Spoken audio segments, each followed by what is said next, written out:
మన దురదృష్టం ఈ కొత్త ప్రభుత్వం కొత్త నిధులు ఇచ్చుడు కాదు, ఉన్న నిధులనే ఆపేస్తాడు.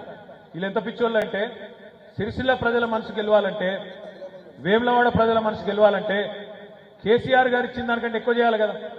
కేసీఆర్ చేసిన దానికంటే ఎక్కువ పని చేసి ఇగో మేము ఆయన కంటే బాగా చేసినామని చెప్పుకోవాలి.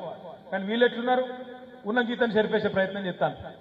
నేను అధికారంలో ఉండగా చివరి 6 నెలల్లో మన మున్సిపల్ చైర్మన్ గారి విజ్ఞప్తి మేరకు సిరిసిల్ల పట్టణానికి ప్రత్యేకంగా, ఎందుకంటే మున్సిపల్ మంత్రిగా నేనే ఉన్నా కాబట్టి, ఒక 40 కోట్లు మంజూరు చేసినాం. ఆఖరిలో చిన్న చిన్న పనులుంటే వార్డులలో దెబ్బదెబ్బన చేద్దామని చెప్పి మంజూరు చేసిన. ఈ ప్రభుత్వం వచ్చినాక, కాంగ్రెస్ ప్రభుత్వం వచ్చినాక ఎంత కుత్సితమైన బుద్ధి అంటే, ఎంత చిన్న మనసు, ఎంత కురుస బుద్ధి అంటే, ఆ 40 కోట్లను కేవలం సిరిసిల్ల కాబట్టే పక్కకు పెట్టేసింది. ఒక సిరిసిల్ల మీద పగబట్టినట్టు అట్లా కార్యక్రమాలు. పోనీ బయట అంతా ఏమైనా ఉద్ధరించినా అంటే కొత్తగా ఎక్కడ ఒక పైసా ఇచ్చింది లేదు. ఏమైందా మరి, ఏం చేసిండ్రు సంవత్సరంలో అంటే ఒకటి మాత్రం చేసింది. 1,40,000 కోట్ల అప్పు మాత్రం చేసింది రేవంత్ రెడ్డి ప్రభుత్వం. 1,40,000 కోట్ల అప్పు చేసిండు.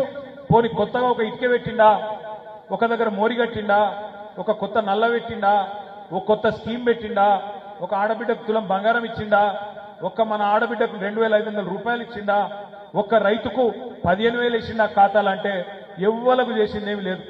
బస్సు ఫ్రీ అన్నారు, తులం బంగారం అన్నారు, ఫ్రీ స్కూటీలు అన్నారు, మీకు సిలిండర్ 500కి అన్నారు, కరెంటు ఫ్రీ అన్నారు. మాటలు మాత్రం కోటలు దాటినాయి కానీ చేతలు మాత్రం కడప దాటలేవు. అందుకే ఇలా గ్రామ సభలు పెడితే అక్కడ ఏమి వినబడుతున్నది మ్యూజిక్. కాంగ్రెస్ వాళ్ళను ఎక్కడన్నా దొరికితే తనటట్టే ఉన్నారు.